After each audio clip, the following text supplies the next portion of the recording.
system is made up of the heart, the blood vessels, and the blood.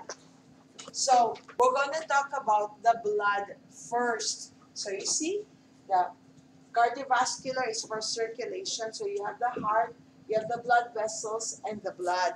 So what's being pumped is everything is in the blood.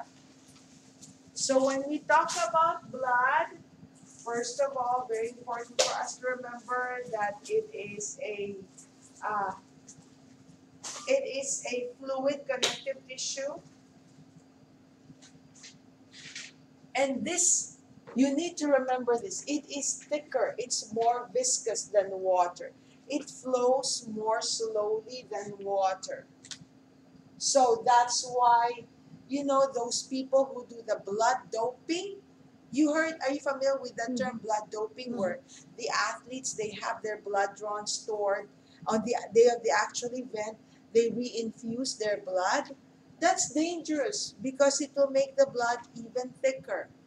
And if you look at your blood vessels, the blood vessels you see, but there are microscopic. This becomes smaller and smaller, and so there's a very high chance of blockage when you do the blood doping. That is why it's not allowed. I remember asking that in the test.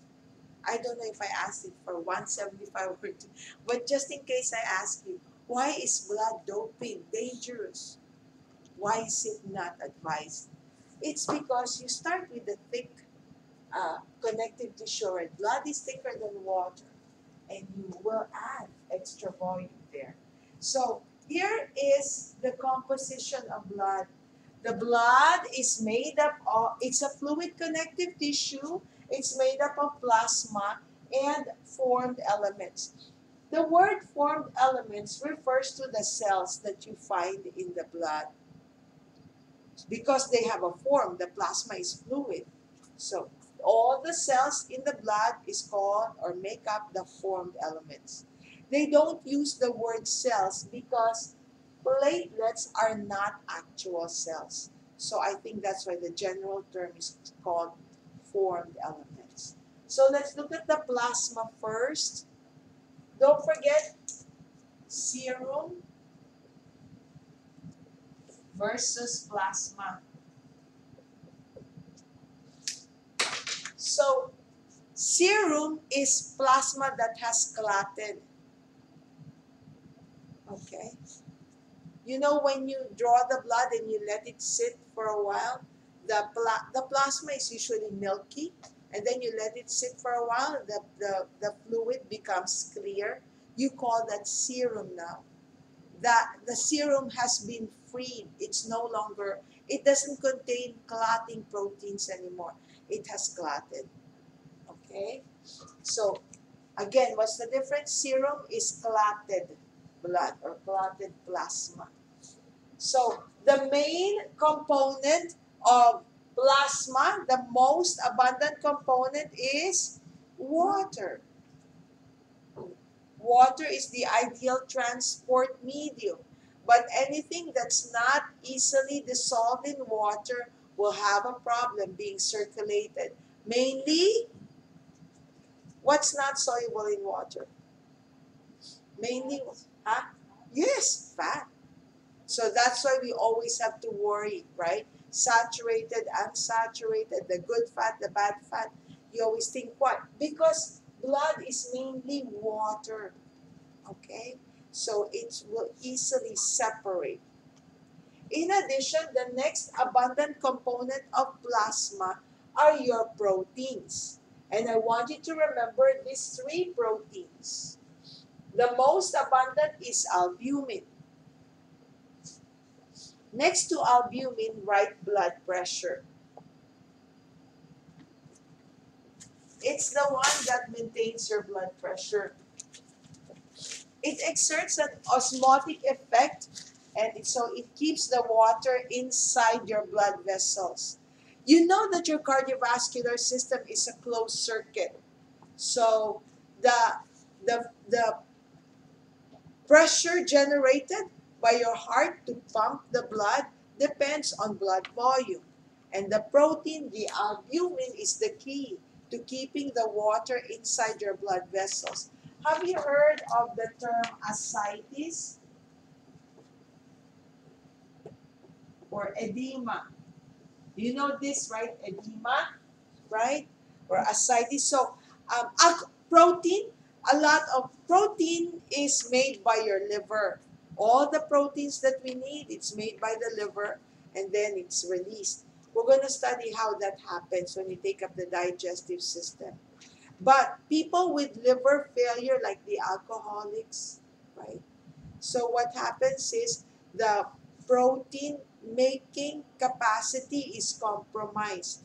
So then they don't have enough albumin in their blood. So you'll notice with alcoholics, they have protruding bellies and you tap it, you can feel that there's water in there. That's called ascites. So how did that happen? They have no protein. Even protein calorie malnutrition, the malnourished people, you'll see them very, very thin, but then they have protruding bellies. Now you know it's because the water it escaped your blood vessels. There's no albumin to pull it inside, okay? Next is globulin. Next to globulin, right? Immune function. Are you familiar with antibodies? What are antibodies? Fight infection. Yes, that's right. Very good. Antibodies are actually immunoglobulins. They are the common term for immunoglobulins is antibodies. So they're made from this protein. See what happens if you're deficient in protein in your diet? You can be prone to infection. You will have blood pressure problems. And the least amount of protein, not least, but anyway, the last is fibrinogen. Next to fibrinogen, right? Clot. So this is the one. Your blood clots because there is fibrinogen. So fibrinogen becomes fibrin. Fibrinogen becomes fibrin. Okay? Then it clots. Okay? Then, of course, in the plasma, you will find everything else. Everything we discussed, right? We said the endocrine system makes hormones and then it secretes into the blood. Where in the blood? It's always in the plasma. Don't forget, okay? Everything is in the plasma, not here in the formed elements. Okay? So your gases, your oxygen, carbon dioxide, maybe there's germs in there. They're here in the plasma. Remember the word plasma. Plasma, plasma. Then you have your formed elements. Now let's look at our formed elements, our cells. So there's your red blood cells. Now you should know the term for red blood cells. It's called erythrocytes.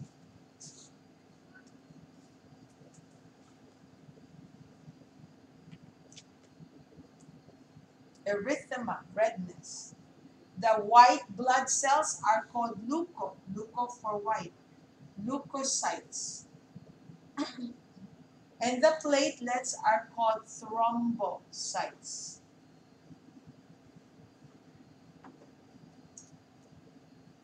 Thrombus for clot, thrombocytes.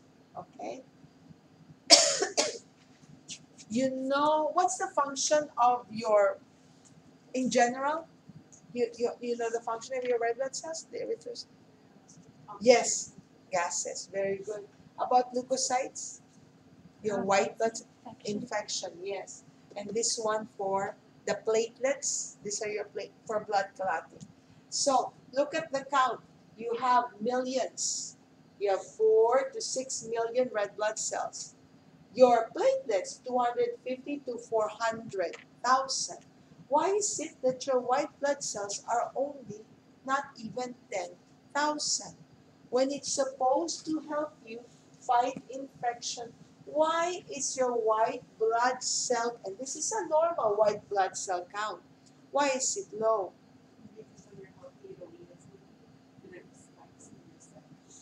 That's a very good answer. What else? You need more red blood cells than you do white blood cells. Very to do good the answer metabolism. also. Because this is supposed to provide oxygen, right? And another answer is you have more than this. You have more than 10,000. But where do you think you have an infection? When you have an infection, is it directly into the blood already? Is it immediate? No, right? When you have an infection, it's like over here, right? In your skin. In other words, it's outside the blood. And that's where your soldiers are. They are made, there's lots of them, but they're immediately deployed. They leave the blood vessels. Maybe you'll find them in your lymph nodes. You'll find them under your skin. They don't stay here. So that's the normal count. And so if it's high, that means you're fighting an actual infection. Very good. Okay, so one thing I remember this was asked in the test, okay? What you need to know is there is only one stem cell. This one stem cell, look at this picture, this has the potential to become any of the formed elements. If you're anemic, let's say, then this will become a red blood cell. If you have an infection, then that will become a specific white blood cell. Or if you have a boo-boo, then that will become a platelet. What tells them to become a red blood cell, a white blood cell, or a platelet? Is Hormone? yes, very good. Hormones. Very good. It's hormones. You see how they talk? It's communication. Hey, Ashley. Okay? So look at this one. So, where do you find these stem cells? Have you heard of bone marrow aspiration biopsy? If you have any kind of blood problem, they think you have leukemia or whatever, they do bone marrow aspiration biopsy. So, the stem cell for your blood cells is found in your bone marrow. I remember asking in the test, look at the target organ for these formed elements, and you think the target organ is bone. Then I remember asking, can you give me other hormones that use this as a target organ? So you can write growth hormone, you can write uh, parathyroid hormone, you can write calcitonin, okay? You can write estrogen, testosterone. But always think what's the target organ. Students have a difficulty with that section. So look at the target organ, and I'm thinking, I want you to think the bone. Okay. So this is from your bone marrow. So I'm going to ask you, when do you need to make more red blood cells? When you're anemic or anytime you have low oxygen levels. So when you're anemic, when you have low oxygen levels, you're going to make more red blood cells. Write down in your notes. Your red blood cell production is regulated by oxygen demand, not carbon dioxide. If you have carbon dioxide problems, or if there's too much carbon dioxide, you solve that problem through breathing. In the final exam, I remember asking, if you're anemic, will you be breathing faster or has nothing to do? Okay, breathing has nothing to do with oxygen. If you have oxygen problems, okay, what will solve this is this one. Nothing to do with respiration. Please remember that. Okay. So when do you think you need to make more white blood cells? When you're sick, when you're fighting an infection. Very good. When do you need to make more platelets? Yes, very good. It's just one and the same. So you need to memorize these hormones. It's going to come out in your test. For the red blood cells, okay, Your kidneys. So look at, if the blood that's going to the kidneys is low in oxygen, hypoxemia, low in oxygen, the kidneys respond by releasing the hormone erythropoietin, this one. Or even if there's just a decreased RBC count, if there's a decreased RBC count or low oxygen concentration in the blood that's going to the kidneys respond by making the hormone erythropoietin. Then this will go to the bone marrow, telling the stem cell to make RBC. So you see, RBC production is regulated by oxygen levels, not carbon dioxide. So remember that if you have oxygen problems, you think RBC, not breathing. You will, I hope you remember this for the test. Okay? How about if you have a boo-boo? So here, it's the kidney, is the target, but this is the endocrine gland that responds. If you have a boo-boo, actually the injured part of the body, let's say I have a boo-boo here, the cells here that have been infected, they secrete, they release what you call colony stimulating factors, or leukotrienes. There's so many names for them, but I like this one, very easy. Colony stimulating factors. What secreted this is the injured cell, the infected cell, right? Where is this going to go? Bone marrow, to tell the stem cell to become a white blood cell. Remember the hormones that will be asked in the test. Erythropoietin, colony stimulating factor will be asked in the test. And how about if you're bleeding? So the cells, you have a damaged blood vessel wall, that's where you're bleeding. The damaged blood vessel wall, the cells there will secrete this hormone, thrombopoietin.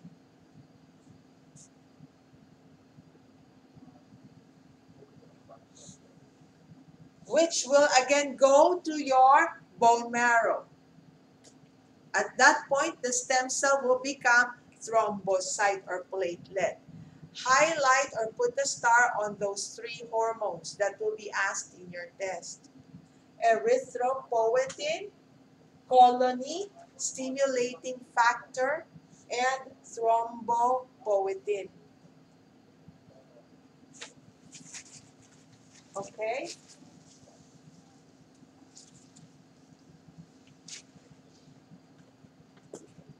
Okay, so let's look at our erythrocytes.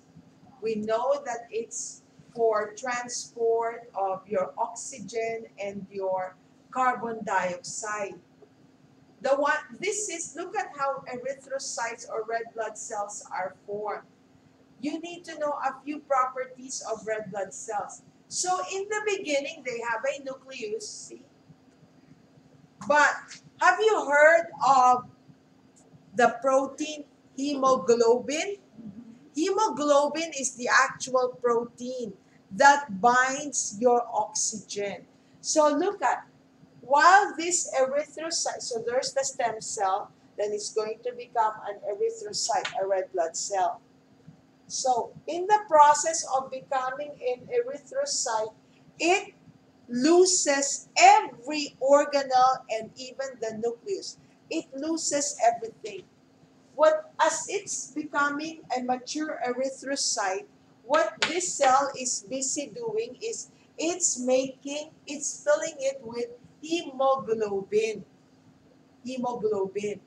And this is how hemoglobin looks like.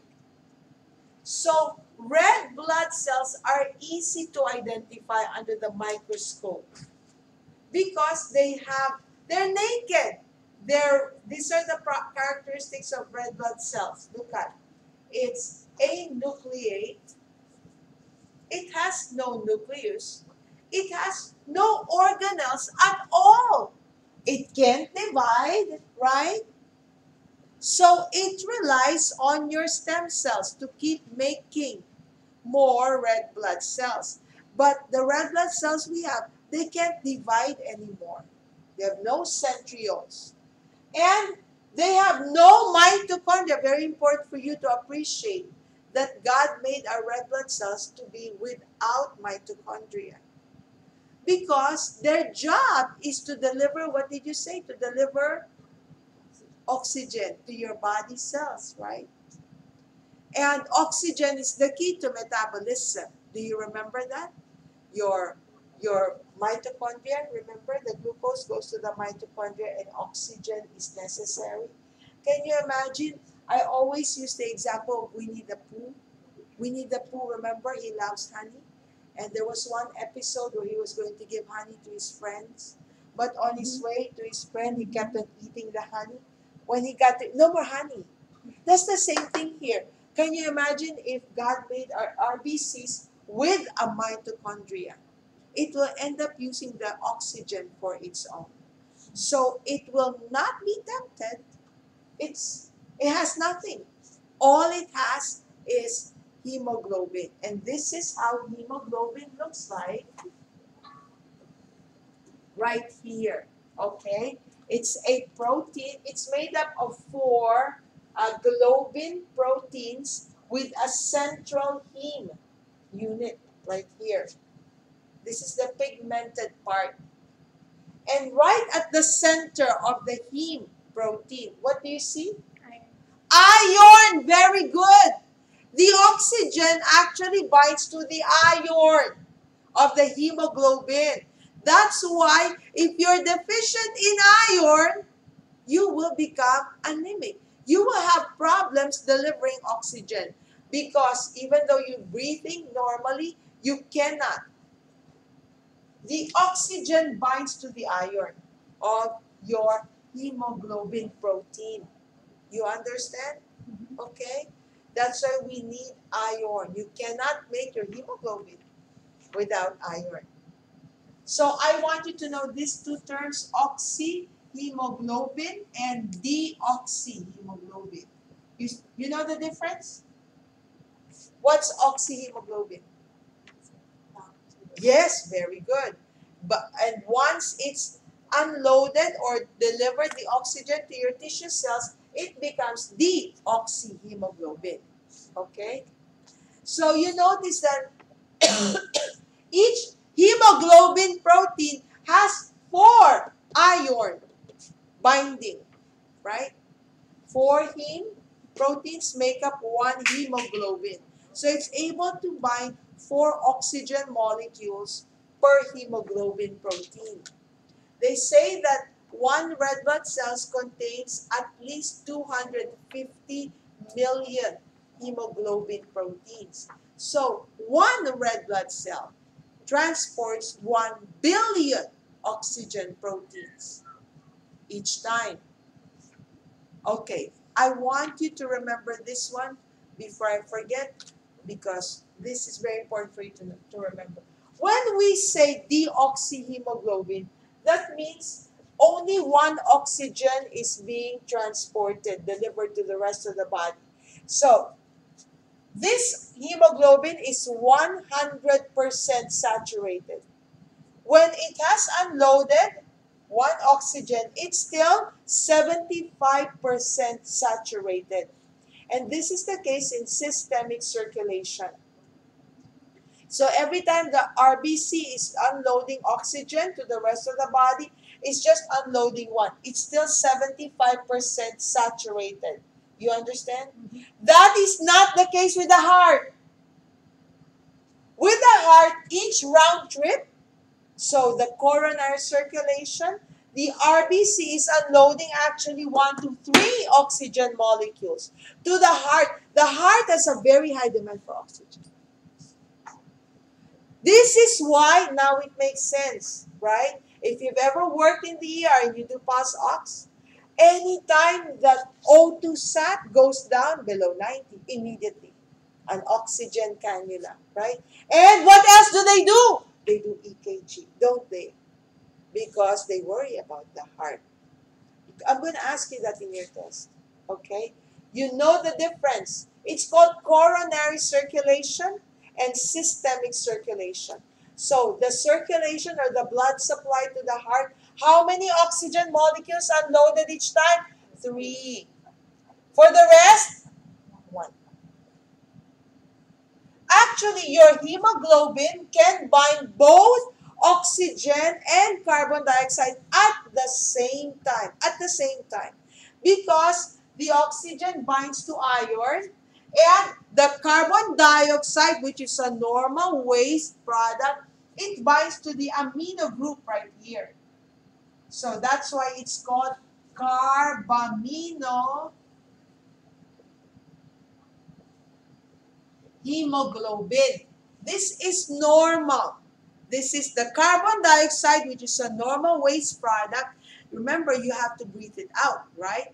So let's say my leg cells have carbon dioxide. It can jump in there and then go to the lungs so I can breathe it out.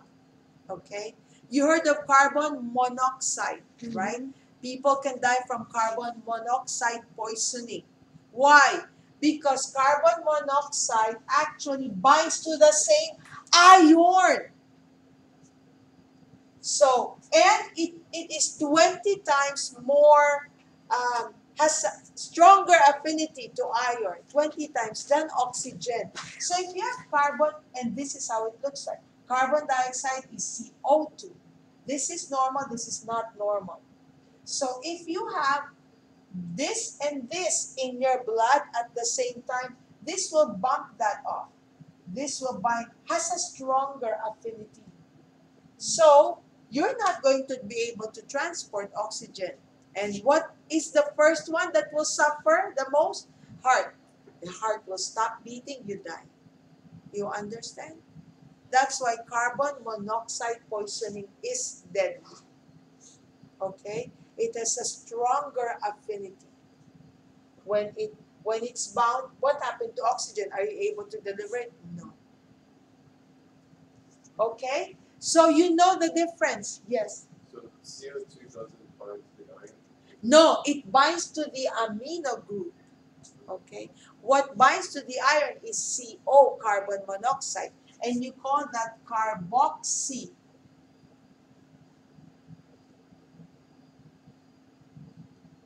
So this is the normal one, carbaminohemoglobin, that's normal. This is carbon dioxide that's bound to the amino group of hemoglobin. This is the carbon monoxide that's bound to iron. Not good. Okay? And you can explain why it's deadly, right? You think, first of all, every cell in the body needs oxygen. But more importantly, your heart, it's always requiring 3 oxygen molecules per trip. So it's the first one to suffer. Okay? So because it has no nothing, right? I call it a naked cell. Because it's a naked cell, it has no nucleus, no nothing.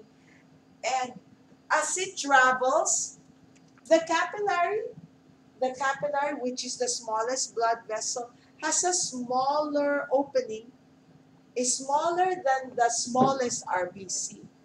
So the red blood cells, see, it's about 7.2 to 8.4, but the capillary is less than 7 microns. So they have to bend, and as they move, the wear and tear of RBCs, they die. They die after 120 days. So what happens when they die? You have your spleen and your liver. You have macrophages there that recycle your dead RBC. I'm going to go to the other slide. It's nicer right here. It's okay. So you see, your liver, your spleen, those are the 2 major organs. The macrophages will just recycle. But after all, your red blood cell only contains the hemoglobin, which is protein. There's also iron there. So the hemoglobin will be recycled, broken down to amino acids, which you can use. Okay. the heme inside, which is the pigment, that heme will be converted to your bilirubin, which is necessary to making your bile, and it's also the one that gives your stool and your urine that color. So stercobilin that gives your stool the brownish color, and urobilin for the urine. But if you have colored, the color of your urine and your pee is because you have normal RBC turnover. What happens to the iron? Don't forget, the iron, there is no iron in the blood that can be transported as just plain iron. Iron in plain form, or if it's alone in the blood, is dangerous, is harmful. So it has to always be bound, either inside the hemoglobin or these two proteins, ferritin and transferrin. You don't need to memorize those two terms, okay? But there are, iron cannot be on its own. It's always bound. Inside the red blood cell, it's bound to your hemoglobin. If it's in the blood, it's bound to transferrin, like your transport, you're transferring it. And it can also be stored. You can store iron in your liver. If it's stored, it's bound to the protein ferritin. So when they suspect anemia, they look at, I just want you to understand the importance of anemia. Okay.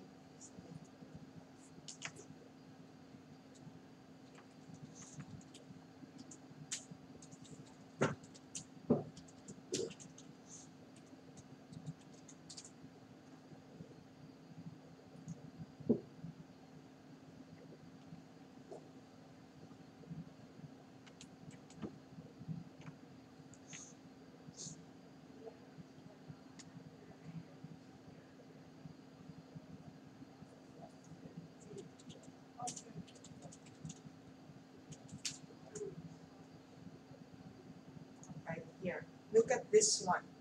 I told you, you understand so far? The iron, it's bound to, it's either, so the iron, it's either bound to hemoglobin. This is inside your red blood cells. The iron can also be found in your plasma. Okay? It may be present there. It's bound to transferrin, the transport iron. It can also be stored. You need iron. And that's why it should be present in your plasma. It should be present in your storage form, your liver. So it can also be stored in your liver, bound to ferritin. So these are the areas where you can find iron. And remember, iron is the key for oxygen transport. So this is healthy, normal. And I want you to look at a person who is diagnosed with iron deficiency anemia. When you get a diagnosis of iron deficiency anemia, that is not a joke. That is something that you need to address and take it seriously. Look at, this is a patient with iron deficiency anemia. Look at the transport and the storage iron, no more. And even the iron inside your red blood cell is already deficient. You have nothing to spare. And what is oxygen for? Yes, very good for metabolism.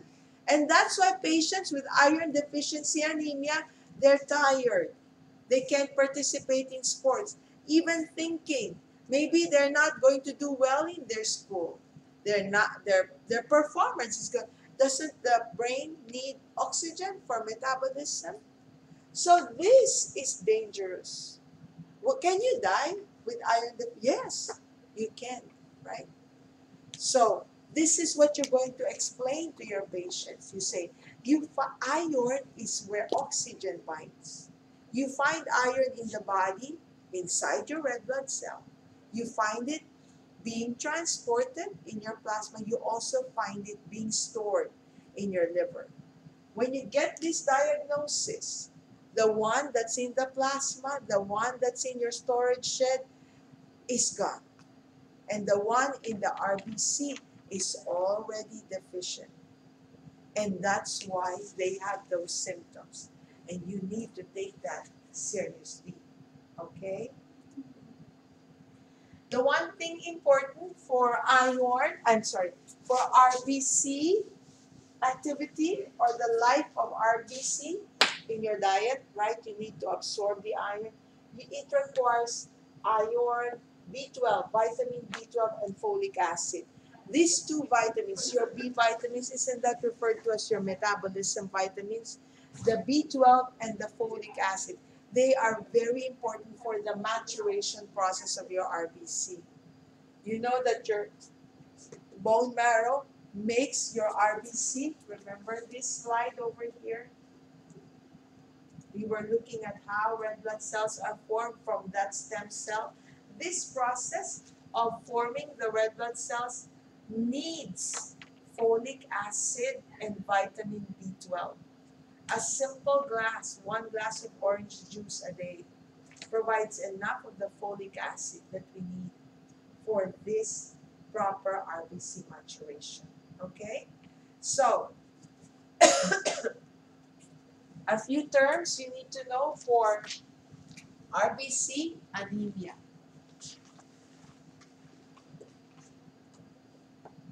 Also, you already wrote oxyhemoglobin, deoxyhemoglobin. You wrote carbaminohemoglobin, carboxyhemoglobin.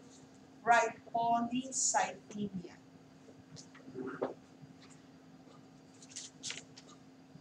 Polycythemia means increased red blood cell count. So what do you think? When you go to Denver, Denver is higher altitude. In higher altitude, is the oxygen level high or low? It's low, right? So you will develop, you will develop what? Polycythemia, that's right. That's why athletes like to train in higher elevation because their body, their bone marrow is making more RBC, and they think that more RBC leads to endurance. So their face become flushed, right? That's what happens to us too. When we go to higher elevation, our RBC, because the oxygen level in the atmosphere goes down. So we make more RBC. We go into polycythemia. Is that dangerous if it's too much? Yes, right? You can, it can thicken the blood. Any questions so far? We go to blood typing.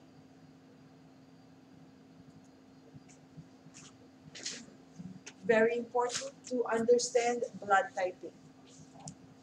So, the best way to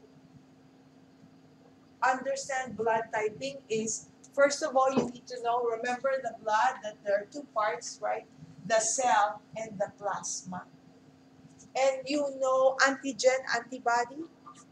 Antibody is what the proteins that you have to fight anything that is foreign to you, possibly harmful. Anything that is not part of you is called an antigen. You understand? So anything that is not your cell, that does not bear your name tag is called an antigen. When you transfuse your blood to her, your blood will be considered an antigen. Correct? Mhm. And that's how we identify our red blood cells, by the antigen. Antigen A or antigen B. You understand? Why is it called antigen? Because when I transfuse my blood to you, it becomes an antigen. So that's how I identify it. If you have the A antigen, you are type A. If you are type A, will you have antibodies against A? No, you will have antibodies against B. Where are the antibodies? They're in the plasma. course. So you are type B if you have the B antigen. You have antibodies against A. You are type AB if you have both, and so you will have no antibodies. That is why this is the universal recipient. If I transfuse this patient with the type A blood or type B blood or type O, it won't react with any because it has no antibodies at all in its plasma to fight these A and B antigens. If you're type O, you have no antigen on your red blood cell. That means you have antibodies against A and B. So type O people cannot receive a type A blood. It only can receive type O blood. But type O people can donate or can be transfused to this or to this or to this, right? Because there's nothing on its surface that will react with the antibodies of the others. You understand? So that would be the universal donor. Donor, yes. So how do you type? We're going to do blood typing activities, but this is, so look at this one. This is the sample blood. So imagine this plates containing this first. First it was like this, okay? It was all red. That's the sample blood. And what they did is they squirted this plate with anti-A antibodies. And it clotted. So what you dropped here are the antibodies. And it agglutination.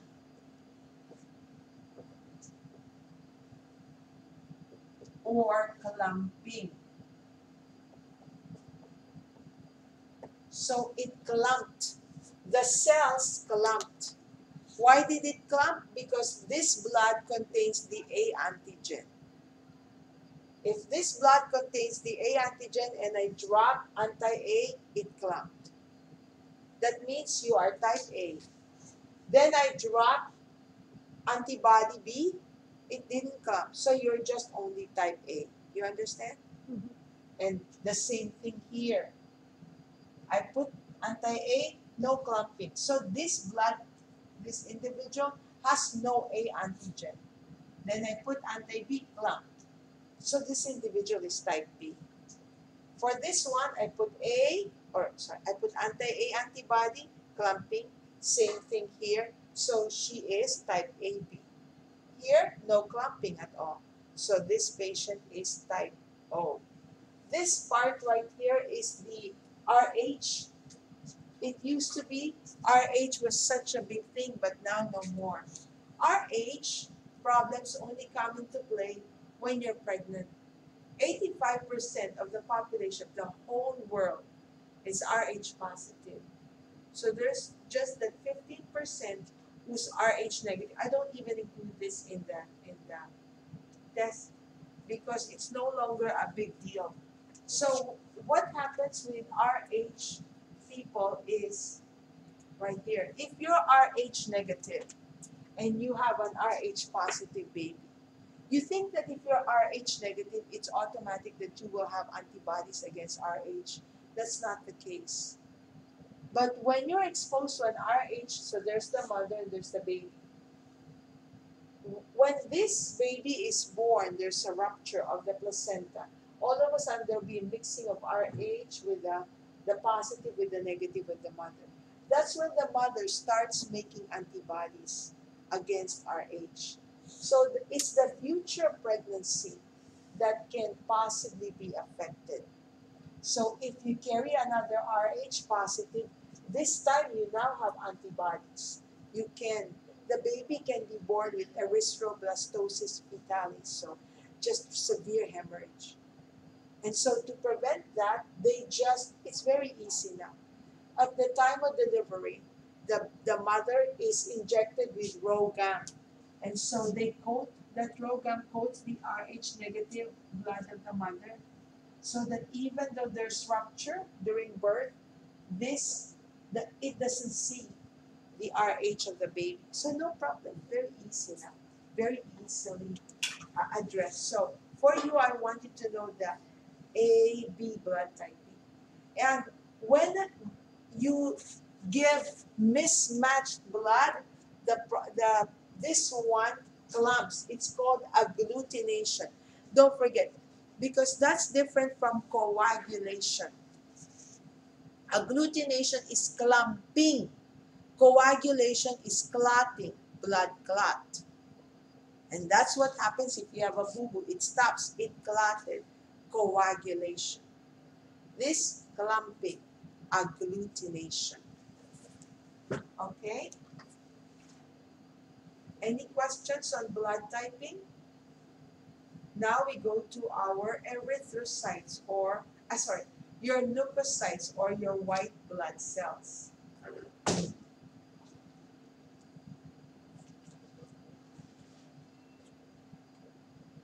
Okay? So your white blood cells, the very important difference between, so look at this picture. In a picture like this, it won't be hard to identify which one is which. A red blood cell has no nucleus, it's pale. A platelet is like, it looks like dirt, but that's a platelet. Platelet, broken plates.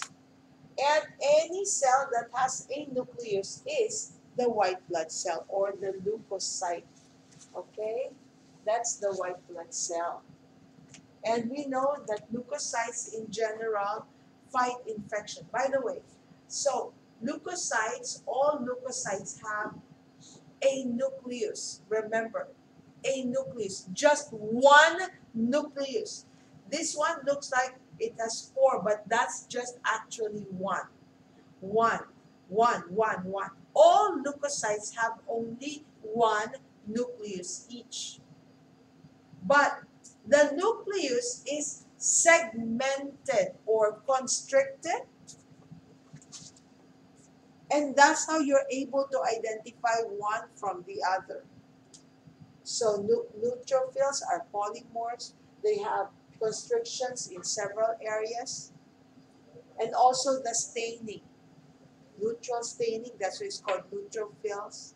It's like a little bit, and I have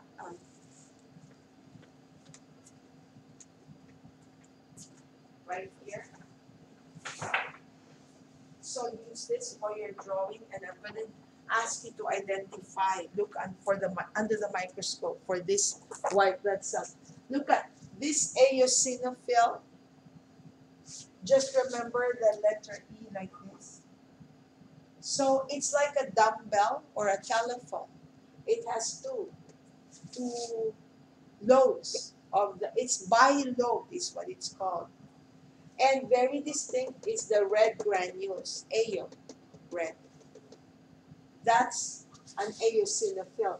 A basophil is also bilobe, except that you can't even see the nucleus. It's obscured by the bluish, purplish granules.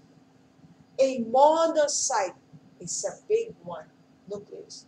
Kidney bean shaped nucleus, very big, or horseshoe bean shaped.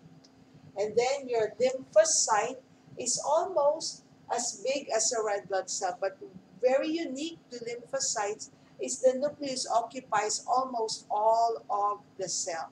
It's just a halo of cytoplasm is what you will see. Okay? Of the three formed elements, the leukocytes, the erythrocytes, and the platelets. The leukocytes have the property of being able to leave your blood vessels. That's why when you do a typical white blood cell count, it's low. The white blood cells they squeeze and they leave. They go to the area of infection. How do they know where to go? The infected cells, they secrete chemicals called leukotrienes. That's how they call. And so they go by, it's called chemotaxis. Chemotaxis right here. They're able to squeeze like amoeba. That's why it's called amoeboid movement.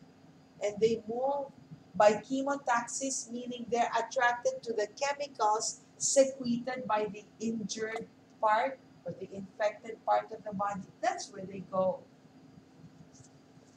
Now, which of the white blood cells will go to the area of infection? It depends on the type of infection. Okay? So, neutrophils and monocytes. These two are your typical soldiers if you're fighting a bacterial infection. The difference between the two, if your neutrophil count is high, called neutrophilia. Neutrophilia. If it's low, it's called neutropenia. Okay? If your neutrophil count is, you heard of WBC diff, the differential count. This is what they want to know which of this WBC is high, so they can figure out a plan, a treatment plan. If this is the one that's high, it's a bacterial infection. But neutrophil is a sign of an acute. So you will get this diagnosis: acute bronchitis, acute pneumonia. That means it's a new infection. If the monocyte is high, that means you're fighting an old infection. So then your diagnosis is chronic pneumonia. The way I try to remember, M, mold. And mold happens when you let your bread stay for a long time. Old infection. Okay? You understand? Neutrophil, new for new infection, acute. So that's how you get this. Now you will see, when you see this, you say, oh, it must be the monocyte count this time. This one, neutrophilia. Eosinophil and basophil. These two are common when you have any kind of inflammation.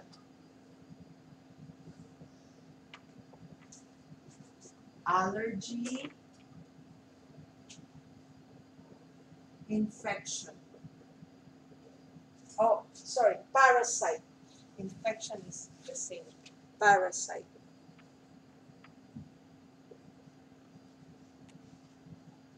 Okay? So like if you have asthma, hay fever, or you have allergy to peanuts or to eggs, whatever, this will be high. The eosinophil and the basophil. Or parasite, like worms. The basophil are very important. The granules, they have two important granules. Heparin. What's heparin? Yes, very good. It's a blood thinner. Okay. So it is an anticoagulant. It's a blood thinner. And this is very important. When you have an infection, do you agree the white blood cells will all try to attack? And so there'll be a lot of them going to the area of infection. There's possibility that they will cause clotting there.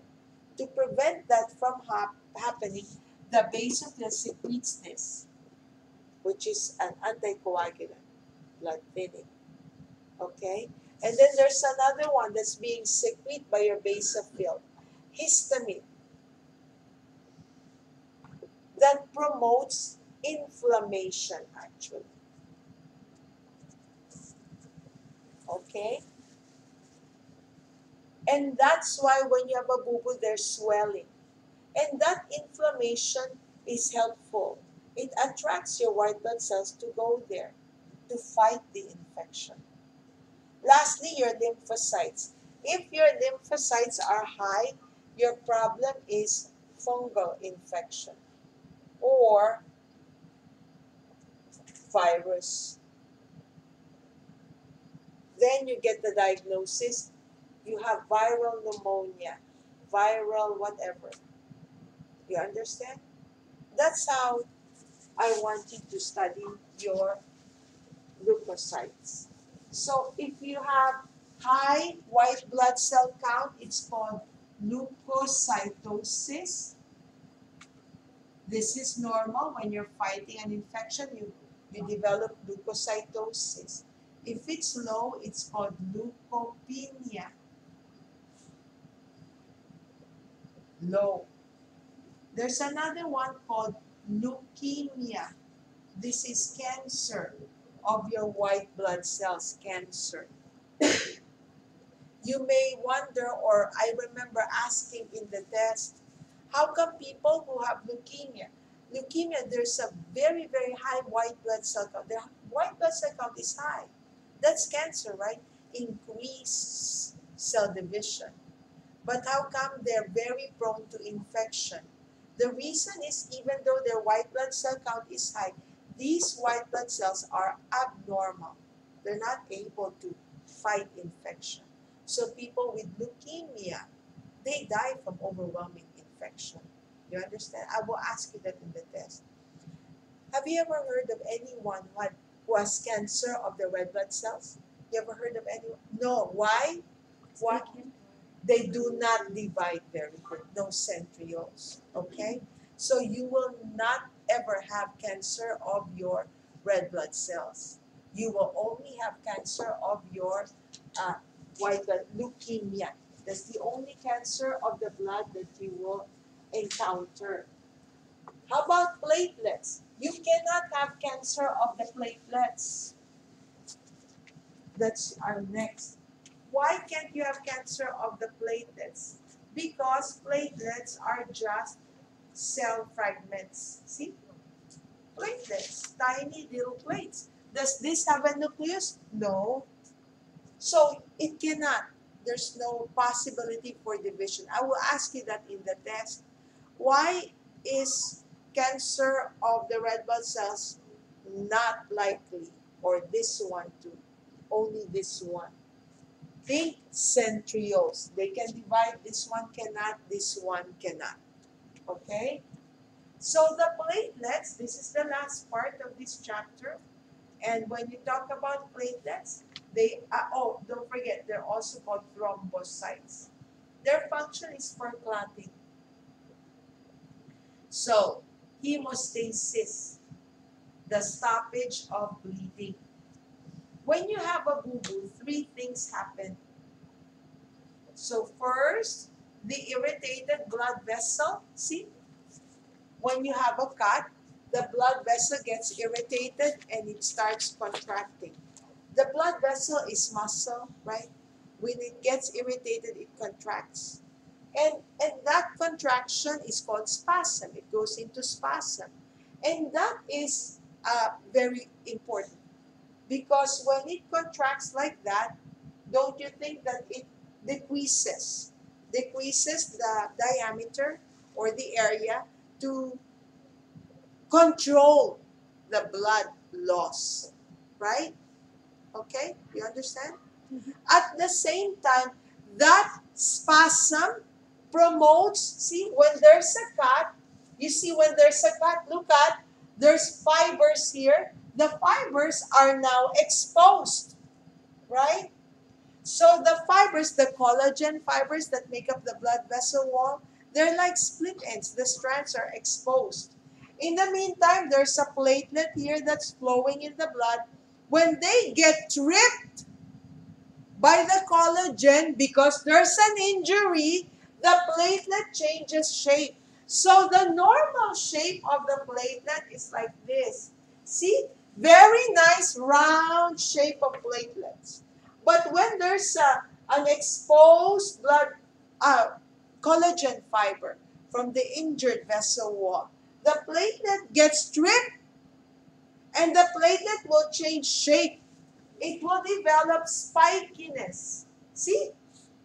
And all it takes is to activate one platelet. That one platelet will then change the shape of the next, the next, the next, the next. Remember positive feedback mechanism? So this is called the platelet phase. The problem is cigarette smoke can activate the platelet even without an actual damage. Remember, all it takes is for one platelet to change shape, then the others will. Or even if you have a cholesterol plaque, right? You just need to trip that platelet. When it gets tripped, it calls on the rest. That's why we always worry about the saturated fat or cigarette smoke. The chemicals in cigarettes can activate the platelets, causing clots. That's why smokers have higher risk of stroke. It's called Berger's disease. Okay? And then the last phase, as this is forming a platelet blood to control the bleeding, these platelets are also secreting factors to activate, see? It's secreting a platelet factor to activate the last and final phase of clotting called coagulation phase. So in your blood vessel, all the time, you have what you call clotting proteins. Are you familiar with factor 9, factor 8, factor 12? These factors are actually clotting proteins. They're proteins for, and then the end is your fibrinogen. Remember? This is for blood clotting. This is the protein in the plasma. Okay? So these clotting proteins are always present in your blood, but they're not in their active form. When you have a boo-boo, the platelet that has been activated can activate your clotting proteins or even the damaged tissue cells. They activate, and the end result is, look at this, the end result is the fibrinogen being converted to fibrin. Then you have a very, very effective clot. And that's the thing about this one. The one thing about clotting is you don't need an actual tissue damage. You can activate your clotting either intrinsically when there's no actual damage or extrinsically. If you have an actual damage, you really need to clot, right? But it's possible that you just have cholesterol plaque, that you just activated your platelets from cigarette smoke, and then you triggered this clotting pathway. Have you heard of thrombus? A thrombosis? Okay? So, for this one, I don't need for you to remember this, but remember this word thrombus and fibrin.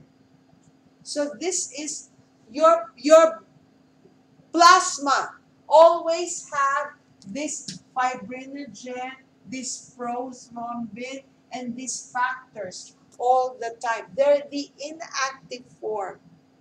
But once they get activated, this prothrombin becomes this, and this is the key for converting this to this.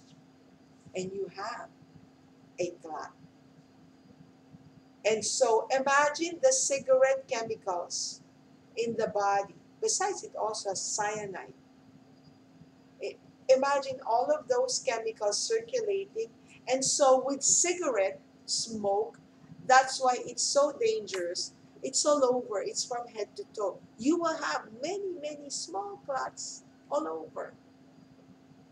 But some people, they're very healthy, even though they smoke cigarettes because they're very active. But once they become couch potatoes, right, then there's an increased chance for that clot to become big, big, big, big, big, big. That's the thing. As opposed to when you have an actual boo-boo, it's just one place, no problem. You see the difference?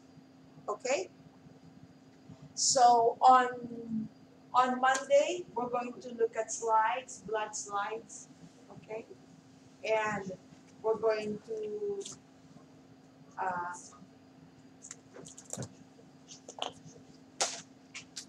do blood typing also. Your worksheet will be due Wednesday, July, what did I say? 13th. Okay? We have a short week, a short course. So I'm gonna try and be as helpful as possible. I don't want to overwhelm you. Okay?